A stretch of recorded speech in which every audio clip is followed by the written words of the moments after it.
called Trick. But it's great to meet you. Thank you for Great taking to a meet minute you out. too. Yeah. And sorry for being late. You're Ugh. fine. Yeah, hey, life happens. Trust me. There's so many other things in life that can get in the way, so no worries. Where are you located? I'm in Denver. Denver, Colorado. Yeah, I just went up to Yeah. Castle Rock this summer. Oh, yeah, that's not far. It's about 25 minutes away from me. Yeah. I'm in Kansas City, so we're landlocked. The Oh. only Ugh. yeah, Ugh. yeah. So It's a rough Colin, time being a a Denver fan if with you Chiefs people running around. I was Yikes. just getting ready to what look, listen, okay. I don't know how to put this, but I had just I have no Russell Wilson has to be the biggest collapse in all of sports. I mean, like right up there with Ryan Leaf. It's been like the old bait and switch hard So for us bad. here. It's been really bad, and the fact that we decided to draft Bradley Chubb ahead of Josh Allen Yep. because I mean, like it was just there's been really, really bad decision makers in place for at least the last decade. So, yeah.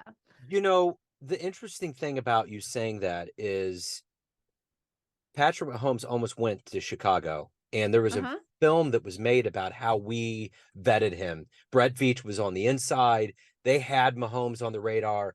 That was their goal. But it could have gone the other way if Chicago, there was some trade up last minute and we got Uh him. huh. But Yeah. it just changes your whole thing. We had the draft this year and I went down there and I'm just thinking how pivotal all of that is because it can change everything like that. Like Yep.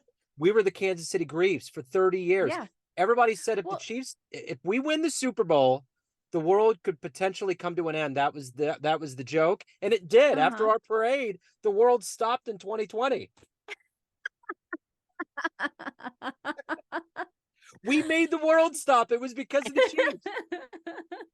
Well, and it's so funny too. And then I promise we'll actually like talk about social media stuff. Yes, yes, yes. But but no, like it's so funny to me because I remember when, because you guys had Alex Smith Yeah. and you guys did well. You went into the playoffs.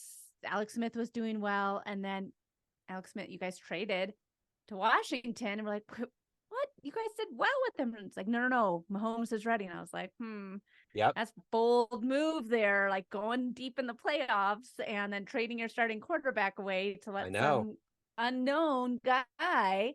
And I stand corrected. That's Here why we they get are. paid the big bucks, not me. Yeah, right. Yeah. And here we are standing where we are. So but at any rate, it's great to meet you, Katie. Thank you for taking a minute out today.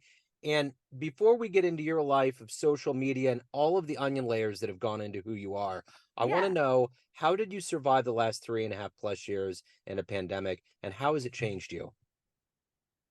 Oh man, it was honestly, I hate saying this because the pandemic and the world getting shut down was horrible for a lot of families who lost loved ones. It was terrible for a lot of people who lost businesses. But for me, it gave me the opportunity to really grow and scale my business Yeah. because I was working from home. I had two little girls, and my husband now was working from home. And that was really that's when I launched my podcast and Mhm. decided I want to try and make this business, this side hustle, a legit business. I want it to be an agency. Yeah. And it was it was the best thing that could have happened for me and my business growth. Yeah, I get that. I totally get that. So let's get a handle on exactly what you do on a daily basis. I'm going to put you in front of a bunch of third graders. It's career Okay. day. And one of the kids says, "Hey, what do you do for a living?" How do you answer that child? I get to play on social media every day. They're going to love that. Yeah. Be like, how can I be that? Well, and it sounds great when I say it like that, but really it's a lot of content creation, a lot of trying to stay up with trends, a lot of looking at data and analytics and insights and seeing what your competitors are doing, tracking what your competitors are doing, trying different things out and being really creative Yeah. because it's hard to be on all the time like that. I mean, you think about these actors and, after Leonardo DiCaprio does a movie, he typically goes away for a few years. Uh-huh. It's really hard to 100% immerse yourself and be that creative. You need to have that downtime. Yeah. And that's one of the things with social media is there really is no downtime for a lot of content creators. One of my best friends opened a business about 4 or 5 years ago, and he posts for all of these companies on social media, and Hmm. he was like, "I have to shut my phone off." I tell him, "Hard no." Like, he had Yeah. to learn how to say, you know what I'm saying? Because if Hmm. you keep doing it, it will never end. It's a rabbit hole that's just infinite. It's infinity and beyond. Yeah. Yep.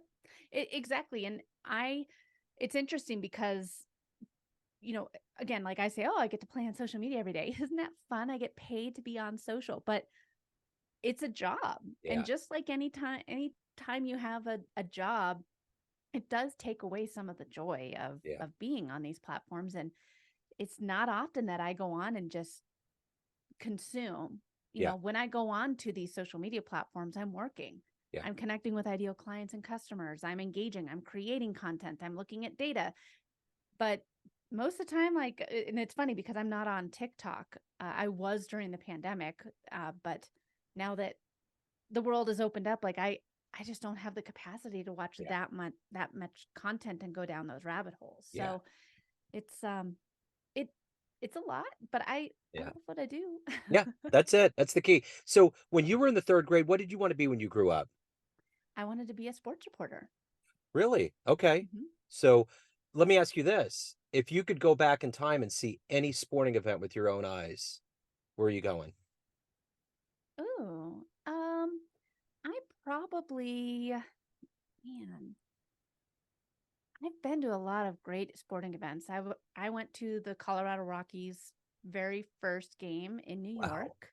Cool. So that was really cool. My dad and I flew out to New York to watch the game against the Mets and see the very first Colorado Rockies game. That was really cool. Yeah. I've been to the Avalanche Stanley Cup uh, Oh, nice. games. I've never been to a Super Bowl. I think that'd be really cool to go to a Super Bowl. And I guess it's kind of dangerous saying this right now, but I'm a huge Michigan football fan. Yeah. I'm not a fan of stealing signs, but I like Right. Michigan Sure. football. Yeah. And I'd love to see them like win it all. Yeah. So that'd be really cool to do. Okay. So you mentioned sports writing. Let's go back to where you were born and raised and how all of this led, the seeds were planted in you to become a social media guru. Yeah, well, I born and raised here in Denver. I still live in Denver.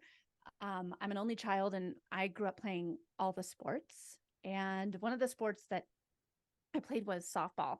And my dad and I would travel all over Colorado playing in these softball games. And he's a big talk news fan.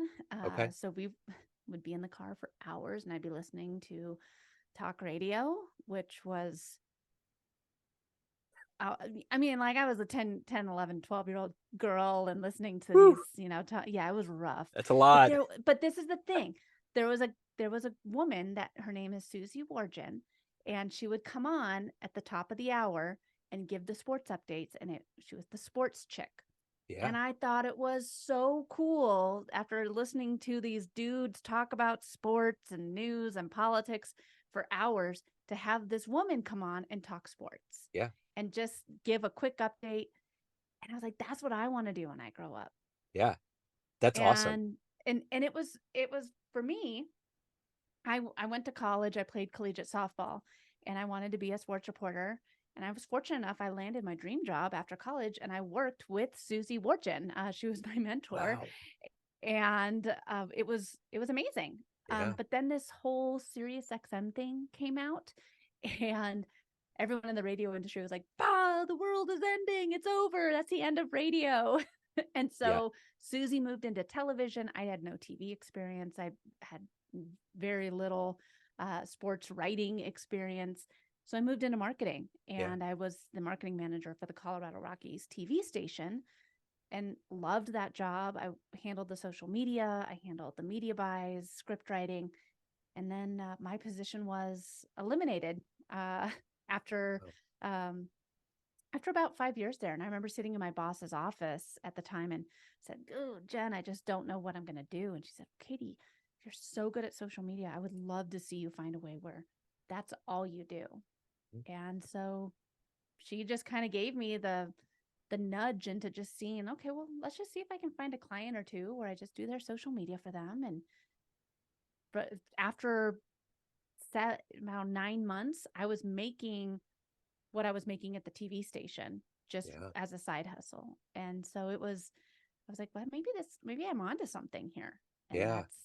but I didn't really know how to scale. And then the pandemic came a few years later, and I was like, well, here, let's do it. I've Yeah. been given the gift of time. Let's start the podcast. Let's really go after this and see if I can scale this into an agency. And that was, almost 4 years ago now. Wow. And here we are. So who's been a hero for you in your life? Hmm. A hero. I mean, like I think that's it's a hard word because I think that, like I said, Susie Wargen, I definitely looked up to. Yeah. I was so fortunate to work with her. Also my boss Jen, incredible, manager, gave me the encouragement to just try new things. I have to say, like, also, like, my husband is awesome. I mean, he gave me, it's like, yeah, let's just, okay, while your severance is here, let's just see what you can do. And well, if you want to do it, then let's just see what you can do. And he gave me the opportunity to try it Yeah. and watch the kids while I was, trying to grow this business from my couch. Yeah. So if you could meet anybody alive on the planet right now that's inspirational to you, who would you love to meet, sit down and talk to? I could meet anyone on the planet right now. Oh man, I feel like this is not business related at all. But Right. I would love to meet Jim Carrey. I think it'd be really Yeah. fun. I think it'd be Yeah. a blast just to sit down and like entertain me, be Yeah. silly, Yeah. like if I had to Yeah. get stuck, if I was going to Australia and I got a first class seat and I was sitting next to Jim Carrey, I would be in heaven. Yes, this is amazing. That when that happens, we gotta talk afterwards because 'cause I'd love to know how it went down. Because that's the thing. He's got such a great comic acumen. He's also a visual artist and makes social commentary through it. Yes. He's a really deep cat. I think when he dated McCarthy and was around her autistic son, I think that flipped a light bulb in him. I think it was a Mhm. change, you know? Mhm. Yeah. And So, I think, well, I just think that there'd be a really interesting to sit next to him. I think lots to talk about and yeah. lots of laughter and maybe some tears. I just think I mean, I'm not like a huge Jim Carrey fan, but Right. I just think that that'd be someone cool to talk to. Yeah, I dig it. Totally, totally. So you obviously have a lot of drive. You've had a lot of drive in your life. What is the motivation for you every day to get up, to run your business, to make a change, and to be who you want to be? I have two little girls. They are 6 and 9, and God bless them, they still think mom is cool. My time with that category is very limited. Oh, So it's running out. until I know it's just about running out. My 9-year-old already, like, she's if I start singing and stuff, she'll like cover my mouth, mom, no, mom, no, Yep, no. And I'm like, but I no, just listen to me sing. that's No, right. but It begins. yeah, and I think I have just a few more years of that. And Yeah, right now it's great to be able to, pick them up from school, take them to their sporting events, spend time with them, and I've really been able to craft a business and lifestyle around being able to be present for them. yeah, And that's my driving force. yeah. That's wonderful. So what's been one of your favorite professional client success stories? Well, and I love all my clients, and I feel like this one, it it's important for me because I see a lot of myself in this client. So Kim and I started working together in January of 2020, and she had a huge event. She hired me, and it was just her. She was like, this 2020 is going to be my year. I am going to grow and scale my business. Well, then this thing in March happened. And if you're a home organizer, it's really hard to go into other people's houses and organize their home. Yeah, And also, all these people were given the gift of time. And so they wanted to organize their houses. So it was really, really hard for her. And when we started working together in January, she had about 1,300 followers on Instagram.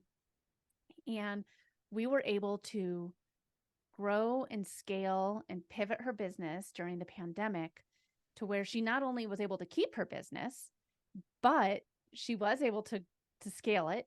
Yeah. She now has a team of 10 people that work for her, and she's at 37,000 followers on Wow. Instagram. And I know followers is just a vanity metric, but that was huge for her. Yeah. Now she goes on television to talk about different organizing tips. She, grew her business to a team of 10.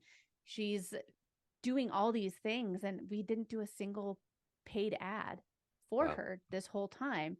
It was all organic growth strategies, and I think it was really great to see that growth happen for her, even though she was faced with a ton of adversity because of the pandemic. Yeah. Yeah. So let's say you have a dream tonight, you run into that college age version of you, and you could give that younger version of you a piece of advice based on the wisdom you've gained, the things that you've accomplished and overcome. What advice would you dispense on that younger version of you? Everything happens for a reason. I mean, there's been so, like, when I lost my job at the TV station, I was devastated. I was like, "This is great. I really like this. I have a great manager. Like, this isn't fair." Yeah. But if I hadn't been laid off, I never would have started this business. And then if I hadn't, been faced with, oh, well, this is the end of TV or end of radio, it granted, looking back, should I have stuck it out a little bit longer? Radio is still around and Oh, yeah. thriving. But, I think that was one of the things where everything happens for a reason. It might not make sense right now, Right. but it's leading you somewhere that you're supposed to be going. Yeah. Yep. Absolutely. What's the best advice you've ever gotten? Oh man. Um, it I do think that there's a lot that came from being an athlete. I can't think of like one saying or anything like that, but being an athlete, especially playing at team sports my whole life, I think really helped me as a manager. It helped me for being willing to try new things and believing in myself and being open to coaching and continuing to learn. I think that all of that goes back to growing up playing sports. And, um, you know, not everyone's going to get along. You're on a team with 12 other, girls playing softball or whatever. Not all of you are going to get along, but how can you work together to get that win? And Yeah. I think that really helped me grow my business and just grow as an individual too. Yeah. What's the one thing that you're the proudest of that you've done? Probably that I started a business from my couch, working in between naps and at night after my kids were in bed sleeping.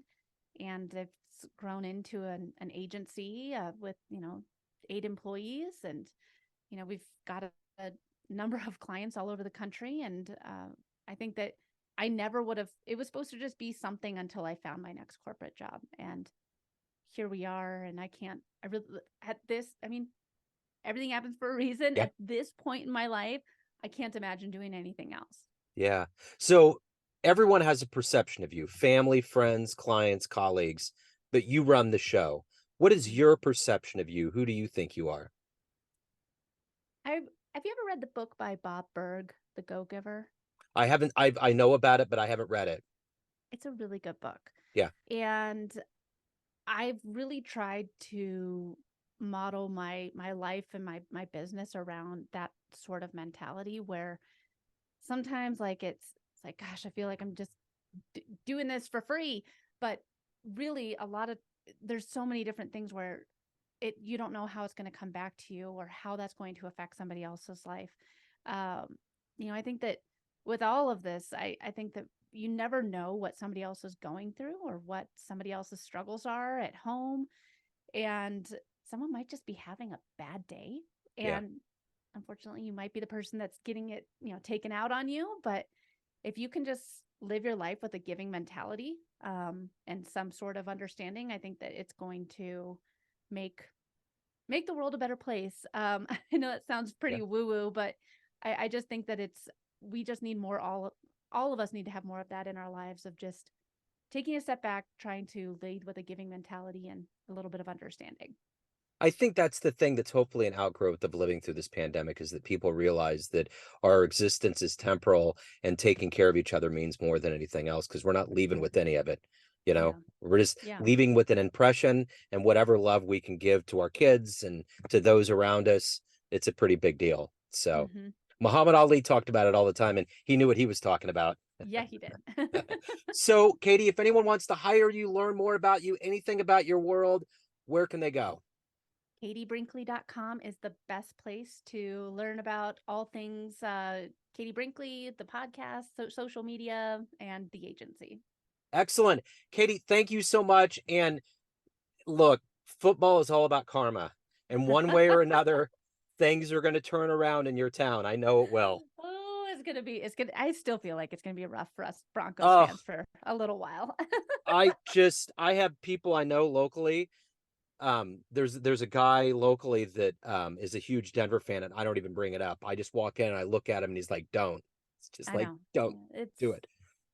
So, that's the same for all of us in Denver. Just but don't. but who would have yeah, exactly. But who would have known? I mean, when it started, everybody was like, all right, here we go. The Chiefs are going to get knocked off the pedestal. Let's do it. So, but you never know. Ugh. That's the reason why, just like with this World Series, who would have ever thought in a world that these two teams would be together? Right? I mean, I'm sure that the TV stations are a little disappointed that it's a Rangers and Diamondbacks, Yeah. instead of seeing the Dodgers or Astros in there. But, Uh-huh. you know, I'm now for it. I love it. Yeah, I love it. You know, I think it should be fun. yeah, I mean, I remember when the Royals went in 14, it was the Giants and the Royals, and it was the battle of the small ball, and everybody was upset. They were grumbling that the Yankees or the Dodgers or whatever, and it's like that was just the euphoria. I mean, it was local, but I Hmm. love that those teams that really have the grit. That's what sports are about. That's why we Hmm. love the sports, the loud stadiums, all of that stuff. So it's pretty cool. Yeah, Katie, I love me some sports. yeah, I do too. I do too. I actually, that's how I started all of this. I was a sports writer at the University of Missouri, Kansas City. So I have that same engine in me. And it's kind of like tattoos. It's like once you get one, you just want more and more Yep. and more. It never goes away. Yeah. So it's the motor that keeps going.